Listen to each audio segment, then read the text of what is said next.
Už 9 jūrų ir 9 kalnų labai seniai gyveno pirklys, kuris turėjo nuostabaus grožio ir gėrė žmoną ir mažą dukrelę, kuri labai mėgdavo dainuoti, šokti. Dukrelė buvo neregėto, pasakiško grožio ir turėjo labai ilgus, gražius, žvilgančius plaukus. Vieną dieną į jų namų duris pasibeldė nelaimė. Žmona susirgo ir mirė. Liko pirklys našlys su dukrele ant rankų. Bėgo metai. Pirklys nusprendė, kad laikas jam į namus parvesti žmoną, kuri taptų jo dukreliai mama. Jis vedė ir pasirodo tai buvo be galo pikta ir pasipūtusi moteris, kokios pasaulyje kitos nerastum. Ji atsivežė su savimi 2 savo dukreles, kurios buvo lygiai tokios pat piktos kaip ir jų mama ir buvo labai išpuikusios ir pasipūtusios. Tik vestuvės spėjo baigtis ir pamotė ėmė rodyti savo piktą būdą. Ji negalėjo pakęsti tos jaunos gražios mergaitės darybių, dėl kurių ji ir jos dukterys atrodė dar blogesnės. Piktoji pamotė užkrovė jai pačius prasčiausius namų darbus. Ji plaudavo indus, valydavo laiptus, šveisdavo grindis ponios ir panelių jos dukterų kambariuose. Ji miegojo ant aukšto, ant prasto šiaudų maišo, o jos seserys gyveno kambariuose su parketais, turėjo ten pačias geriausias lovas, turėjo veidrodžių, kuriuose matydavo save nuo kojų iki galvos. Darbą baigusi, mergaitė glausdavosi į židinio kampą ir sėsdavosi ant pelenų, kad nors kiek sušiltų. Dėl to jie namuose visi pradėjo vadinti Sustyrele. Jaunėlė sesė nebuvo tokia pikta kaip vyresnioji. Ji mažąją mergaitę praminė Pelenė, o Pelenė, kad ir prastai apsitaisiusi, vis tiek buvo 100 kartų gražesnė už savo seseris, nors jos buvo puikiai ir gražiai kasdien apsirengusios. Pelenė, augdama, vis vien nepamiršo dainuoti, šokti ir visada atrodė laiminga ir besišypsanti, nors ir kiek ji būdavo pavargusi. O ilgais žiemos vakarais ji mėgdavo siūti, nes kai buvo maža, ją to išmokė jos mama. Bėgo metai ir mažoji Pelenė užaugo į labai gražią ir nuostabią merginą. Vieną dieną Pelenė išgirdo, kaip miesto aikštėje karalių šaukliai skelbė žinią. Jo karaliaus rūmuose bus rengiama didžiulė puota, kurios metu princas rinksis savo žmoną. Ir rengiama šventė, didžiulė puota, buvo kviečiamos visos panelės ir visa ponija. Kaip apsidžiaugė pamotė išgirdusi šią žinią, nes ji labai tikėjosi, kad vieną iš 2 dukterų ji tikrai ištekins iš princo. Pelenės seserys buvo taip pat gražios mergaitės, bet deja, jos buvo ir piktos, ir labai pavydžios, nes visą laiką pavydėjo Pelenį grožio, gėrio, gražaus balso. Nes kad ir kiek piktoji pamotė užkraudavo Peleniai darbų, Pelenė visuomet viską padarydavo su daina ir visuomet išlikdavo graži ir maloni kitiems. Ir prasidėjo pasiruošimas į puotą. Kadangi Pelenė labai mėgo siūti, jinai iškart pradėjo siūti savo seserims labai gražias sukneles. Kadangi vyresnioji norėjo vilkėti raudoną suknelę su angliškais nėriniais, o jaunėlė sugalvojo, kad Pelenė jai pasiūs sijoną, bet taip pat turės pasiūti mantiją su aukso gėlėmis, prie kurios ji užsidės deimanto diademą, nes taip galvoja bus be galo gražu. Pelenė kiek įmanydama stengėsi pasiūti pačias gražiausias sukneles savo seserims. Dieną ji dirbo sunkius darbus, o naktimis sėdėjo ir siuvo, nes nuoširdžiai norėjo, kad jos sesės būtų pačios gražiausios puotoje. Taip pat Pelenė ir savo pasisiuvo gražią baltą suknelę ir iki paskutinės minutės tikėjusi, kad pamotė leis jai kartu važiuoti į puotą. Ir išaušo nuostabioji diena, kai buvo rengiamas pokylis pilyje. Seserys nuo pat ryto sukinėjusi prie veidrodžių, džiaugėsi matavosi sukneles, o Pelenė slapta šypsojosi ir gėrėjosi jomis. Taip pat Pelenė mokėjo labai gražiai šukuoti plaukus, ji padarė nuostabiausias šukuosinas savo seserims. Ir atėjus vakarui, Kai apsidirbo visus užduotus darbus, jie apsirengė savo suknelę, susišukavo savo ilgus gražius plaukus, kurie pradėjo iš karto spindėti. Tai pamačiusi pamotė, net sugriežė dantimis iš pavydo ir priėjusi prie pelenės, suplėšė jos gražią suknelę ir liepė net nesvajoti apie jokį pokylį, kadangi ji dar nepadarė visų darbų ir kai tik padarys visus darbus, tada, apsimovusi savo skarmaluotą suknelę, ji galės keliauti į puotą. Taip sakydama, piktoji pamotė ant grindų pabėrė vieną maišą žirnių, vieną maišą grikių ir vieną maišą pupelių ir liepė visą tai išrinkti ir sudėlioti į atskirus maišus. Ir tik tada, kai padarys šitą darbą, ji galės keliauti į puotą. Pelenė graudžiai pravirko, atsisėdo ir pradėjo dirbti jai užduotą darbą. Jis suprato, kad visą naktį turės daryti šį darbą ir niekada jinai negalės papulti į puotą. O jai taip norėjusi pamatyti didžiulius rūmus, nes girdėjo pasakojant, kad būna nuostabiausia puota, visos salės, visos menės būna išpuoštos gėlėmis ir svečiai vaišinami pačiais skaniausiais pasaulio patiekalais. Taip, graudžiai verkiančią ir dirbančią, ją užtiko jos geroji krikštamotė, kuri buvo stebuklingoji fėja. Krikštamotė pradėjo klausti, kodėl pelenė taip graudžiai verkė. Mergaitė atsisukusi krikšto mamą pasakė, kad jinai turėjo didžiulę svajonę keliauti į šiandien rengiamą puotą, nes turėjo pasisiūvusi be galo gražią suknelę. Išklausiusi ir pamačiusi, kas liko iš suknelės, jos krikšto mama nusišypsojo ir pasakė, gerai, aš padarysiu, kad tu eitum į puotą. Dabar nusišluostyk ašaras, nusišypsok ir nueik į daržą ir atnešk man patį didžiausią ir gražiausią arbūzą. Pelenė tuoj nuskynė patį gražiausią, kokį tik tai rado arbūzą ir atnešė krikšto mamai. Krikšto mama jame išgremžė vidų ir palikusi tik tai luobą, sudavė savo stebuklingą burtų lazdele ir iš arbūzo tuoj pasidarė gražiausia karieta, kuri visa žvilgėjo auksu. Paskui krikšto mama nuėjo pasižiūrėti į pelėgaudžius ir rado tenai 6 pelytes. Ji liepė peleniui trupučiuką pridaryti pelėgaudžių dangtelį ir kiekvienai bėgant pelytį laukan, ji suduodavo su savo burtų lazdele ir pelytės virto gražiausiais arkliais. Kai ji rūpinosi, iš ko padaryti vežėją, pelenė tarė, krikšto mama, pažiūrėk, ar nėra kokios žiurkės pelėkautuose. Padarytumėm iš jos vežėją? Taip, teisybė, sakai, pasakė krikšto mama, eik mano gražioji pelenė ir pasižiūrėk. Pelenė savo krikšto mamai atnešė žiurkėgaudžius, juose buvo 3 didžiulės žiurkės. Fėja paėmusi vieną iš jų, kuri buvo su pačiais didžiausiais ūsais ir sudavusi savo stebuklingą burtų lazdele, pavertė vežėjų, stambiu vyru, o jo ūsai buvo tokie puikūs, tokie didžiuliai, kad paieškojus pasaulyje kitų tokių nerastum. O dabar, tarė krikštamotė, eik į sodą, rasi 6 driežiukus už laistytuvo, atnešk man juos.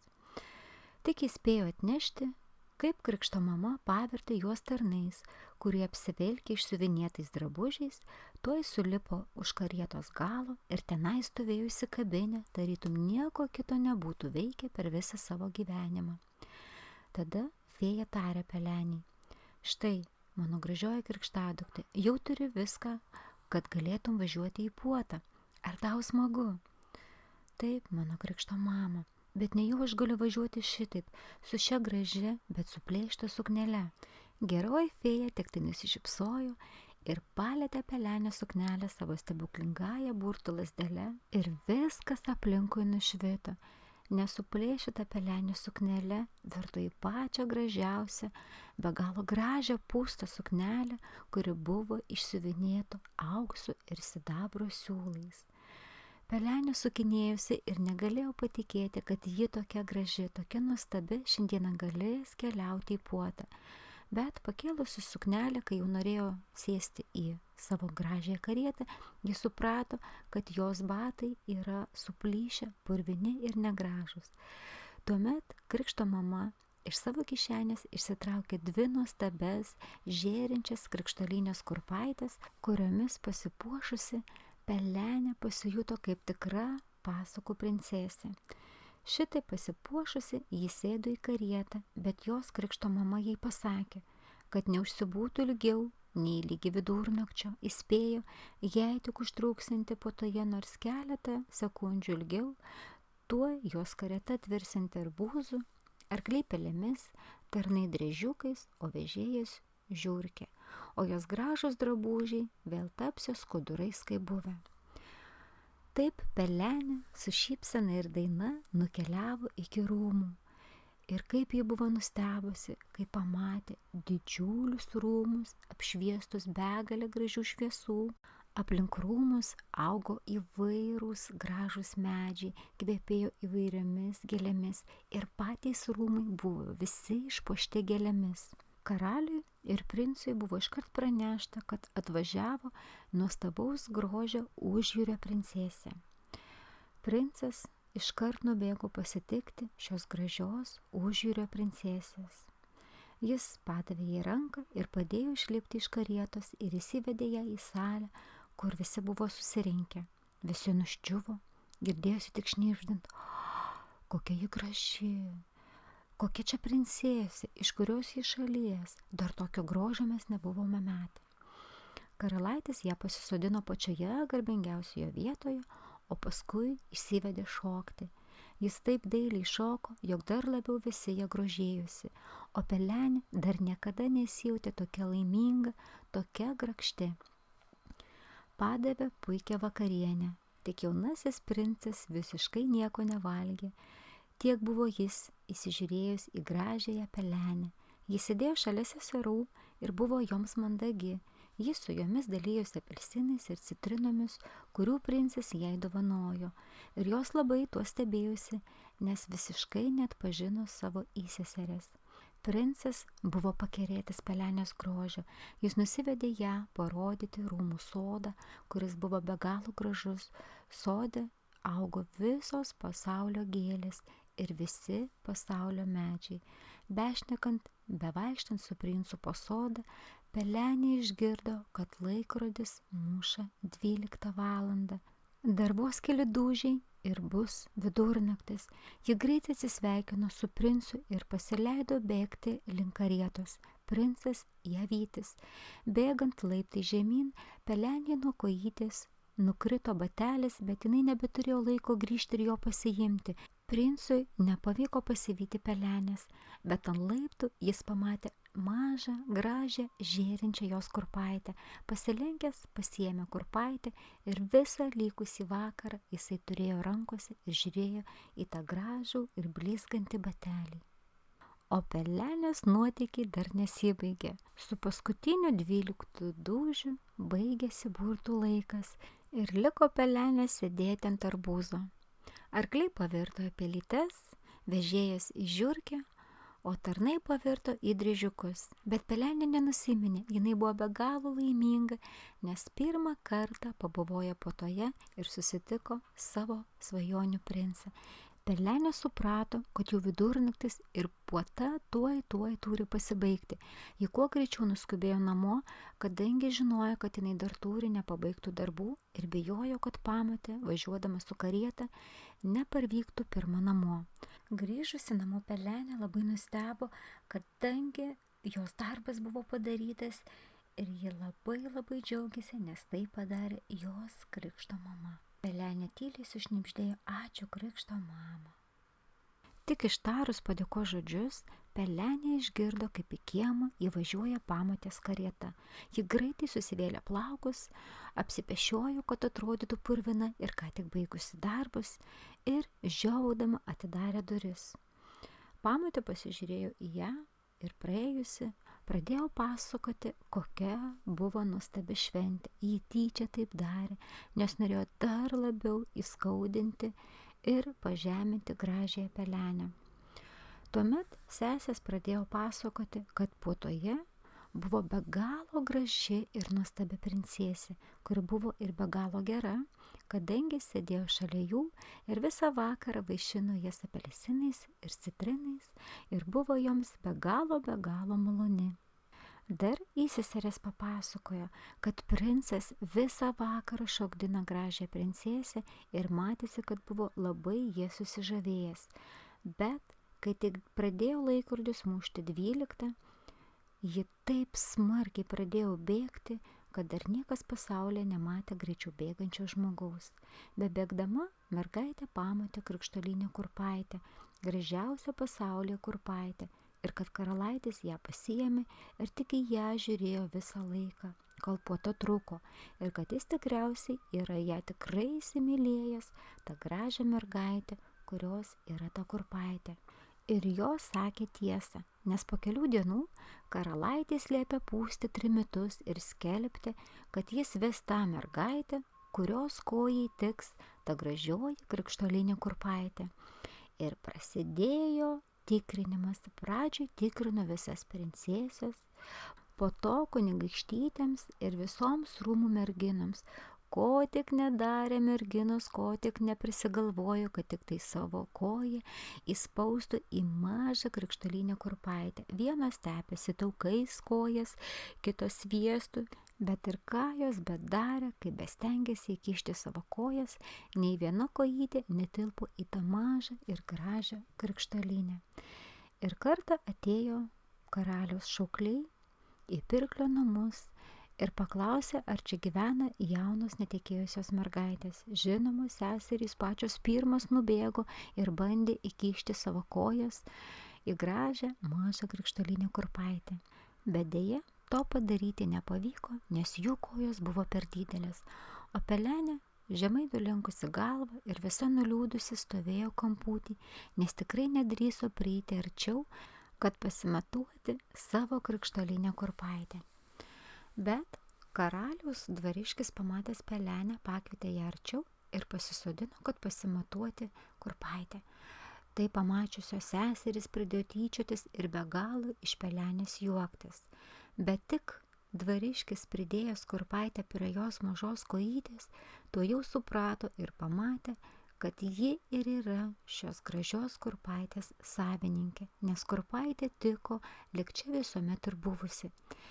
Seserys nustebo baisiausiai, bet jų nuostaba dar labiau padidėjo, kai pelenė besišypsodama ištraukė iš kišenės antrą kurpaitę ir užsimovė ant kitos kojos. Ta pačią akimirką atėjo jos krikšto mama, geroji fėja, kuri sudavusi savo burtų lazdelę per pelenės drabužius, pavertė juos dar gražesniais, kaip anie buvo. Tada abi seserys pažino, kad visgi jų negražioji sesė pelenė ir yra ta pati gražioji princesė, kuri buvo puotoje. Jos puolė jai po kojų ir prašė dovanoti, atleisti joms visas piktybės, kuriomis buvo ją kažkadaisiai skaudinusios. Pelenė pakėlė savo seseris nuo žemės, apsikabino ir pasakė, kad ji joms iš širdies atleidžianti ir tik prašanti, kad jos ją visada mylėtų. Taip pasipuošusią pelenę dvariškiai nuvedė į rūmus pas jaunąjį princą. Princas pamatęs pelenę neteko žado, nes pelenė buvo dar gražesnė, dar šviesesnė nei tą kartą, kai jisai ją matė puotoje. Ir prasidėjo didžiulis pasiruošimas pačioms nuostabiausiams vestuvėms.